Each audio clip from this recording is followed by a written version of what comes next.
The formula: how to structure goals and make your plan. Now you know the basis of what makes a great goal. It's time to actually start building these kinds of goals for yourself. Later, we'll be applying this same formula to different areas of your life so that you can start going after a better body, better salary, and better love life. But in each instance, we'll be reapplying this same strategy. Step 1. Visualization. The first and most important step is to visualize what you want and to really understand what you want. We already discussed this a little in respect to becoming richer.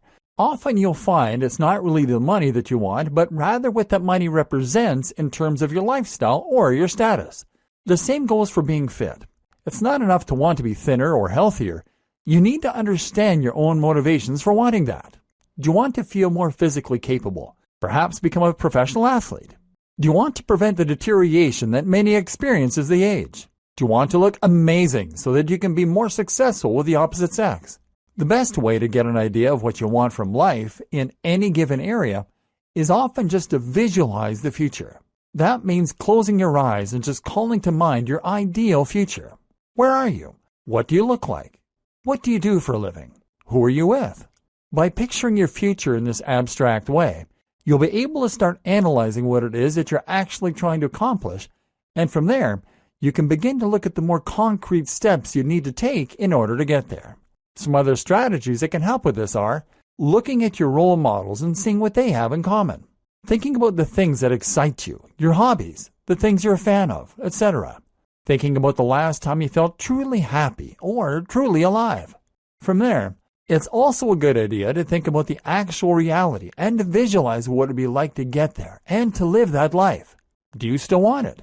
For example, it's very easy to want to be a rock star in theory, but you might not like the actual lifestyle. It would mean spending a lot of your life touring, being in the public eye, and probably struggling to raise a family. This is why we're thinking in abstractions at this point, because you may find that the reality of being a rock star is not something you really want, in which case, you're going to start again and tap into what it was about that lifestyle that appealed to you. Are there other ways you can satisfy the same emotional goals? If you want to be recognized for your music, then you could try playing an instrument on YouTube or Bandcamp. If you just want to be a professional musician, then you could compose music for computer games or videos. But it doesn't all have to be about your career either. You could just as easily find that you're happy just busking or making music in your spare time. Getting to the core of what you want like this can also help you to overcome impossible odds. If you want to be an astronaut, for example, then you might have to come to terms with the fact that you are too old and it's now unlikely to ever happen. But ask yourself why that appeals to you on an emotional level.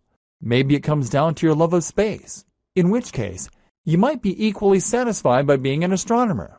Maybe it comes down to your love of exploration and discovery, in which case you could be an explorer or maybe just a researcher. Step 2. Assess your situation honestly and thoroughly. The next crucial step is to assess your current situation versus the ideal one that you have visualized. This is where you're going to analyze the gulf between real life and your dream future, and then try and find what the best way to bridge that gulf is. Making an honest appraisal of your current situation is a very important way to assess your current position and to thereby get an idea of your strengths and weaknesses. And in particular, you need to think about what advantages you have, what networks, what contacts, and what opportunities.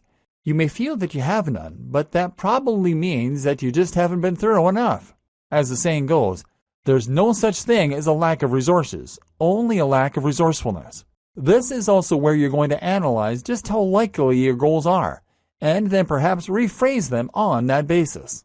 If you've seen that you aren't likely to become an astronaut, then it's time to create a more achievable goal, such as becoming an astronomer. If your goal is to date incredibly hot women, then perhaps it's time to reassess and at least start out by aiming for women that are on a similar level to yourself.